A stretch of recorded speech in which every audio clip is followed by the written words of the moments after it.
If you disagree with me, it is absolutely your right.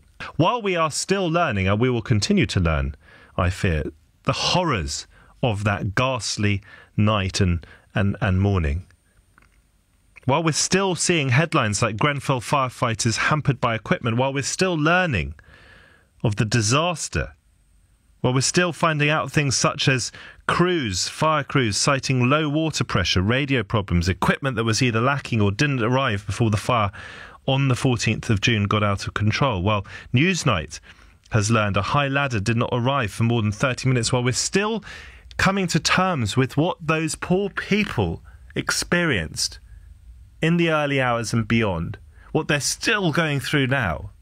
We learned this week that on the government deadline for rehousing people, 3 weeks, it was pledged by Theresa May, so few have accepted temporary accommodation because they don't want to be moved hither and thither. When we hear of these stories, when we hear of the ongoing suffering and trauma, how we can have people calling me up on national radio and saying that they should be deported, that anyone living in that tower who is of illegal status, and we don't know whether people were indeed of illegal status, but it's suspected that maybe some were, and the authorities are very concerned that they come forward to let them know that they are safe. And yet we have people calling in saying they should be taken to Heathrow and deported immediately. Others who say that 12 months is more than generous. Others, again, who say that 12 months, that's enough, that's fine, that's OK, 12 months, but then out you go. How we can live in a country with a government unable, of course, to win an overall majority, and now, at least in one poll, behind Labour, by 8 points, I think I read. How we can live in a country with a government that says you can only stay here for 12 months if you are of illegal status, or that you will be checked on. You will have to undergo a certain process after 12 months. How we can live in a country that can allow a fire like that to take place in the first place, and then say to survivors, well, after 12 months you might be deported. I think it's grotesque. Diane Abbott, the Shadow Home Secretary, someone, as I keep saying, that I don't always agree with, someone who I don't actually think is particularly fit for office. And yet I agree with her on this. She thinks it's grotesque. Headline in The Independent, I think they got it rather spot on. Grenfell Tower survivors could be deported in 12 months despite government immigration amnesty. So immediately focusing on the fact, instead of saying this is generous of the government, as some seem to believe on this show this morning, they're saying, no, 12 months, he could be deported. The government has confirmed, they say, those who come forward to receive support and assistance will receive only 12 months limited leave to remain. And they go further. They say, Theresa May has U-turned on a promise not to carry out immigration checks on Grenfell fire victims, leaving survivors who need help at risk of deportation if they come forward. The Prime Minister pledged in Parliament not to use the tragedy as an excuse to check residents' immigration status, says The Independent, but ministers confirmed anyone wanting help must register with Home Office officials and be subject to normal immigration rules after 12 months. And Downing Street confirms to The Independent that what happens to survivors at that point would depend on their circumstances. First, I think, to George in Holborn. George, are you on my side? Are you with me or are you against me? I'm afraid I'm against you, Matt, this time. Go on. Show, but I would say deport them immediately. You may say that's lacking in compassion, but my own father actually was for Chelsea and Kensington Council, and he managed that many towers before he died. He retired about 20-odd years ago.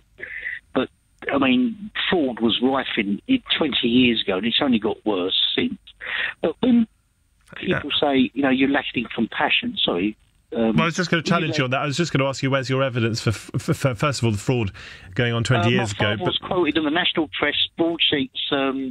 He went in on, there's several families in one of the tower blocks, not that particular tower block, so it came in to be single-parent mothers with young children, and there was a pair size 14 Dr. Martens and a donkey jacket hanging up on the door. There was, you know, football magazines all around the house, and it was quite common in... George, on this issue, why do you disagree with me? Because when my father died, my father was a workaholic. I mean, I don't know where he got the energy from. He only was a maintenance officer for the last sort of 7 years. He was a bricklayer most of his life. And I watched him die. It cost us about £60,000 to get a carer in morning and night. While he was still living at home with my mum. Same with my Uncle Bill.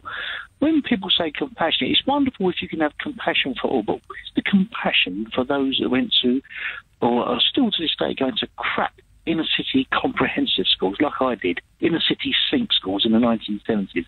Where's the compassion for children that are crammed into primary schools where you've got 18 nationalities, where overworked, under-resourced primary school teacher, where English is spoken as second language by at least half the pupils and about 2/3 of the classes on free school meals? Where's the compassion for some of these appalling old people's homes? It's wonderful if you can have compassion for all, but we can't. We have to cut our cloth accordingly. George, let me ask you this, though, because I hear a lot of your concerns.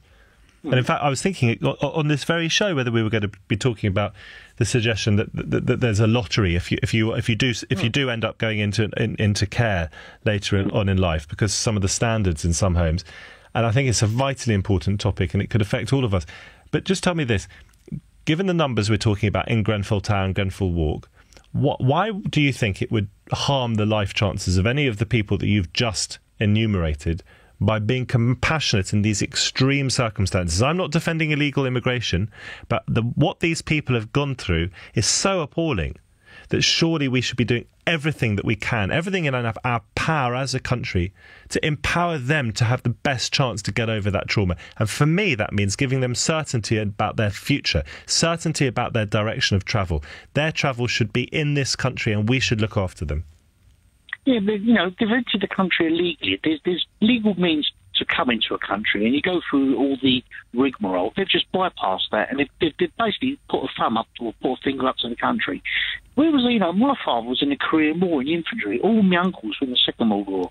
Now, where was compassion for them when they come out, when my father's house was bombed out in 1943? And a night raid. I think everyone has compassion for them, don't they? Everyone has huge sympathy. There was no compassion. You got a horse and cart. You went down the resettlement centre. You got a cup of bother or a bun, and on your way. But it's wonderful if you can have. If we're in Norway, we've got the biggest sovereign wealth fund in the world, and you've got a tiny population. We've got a huge needy population.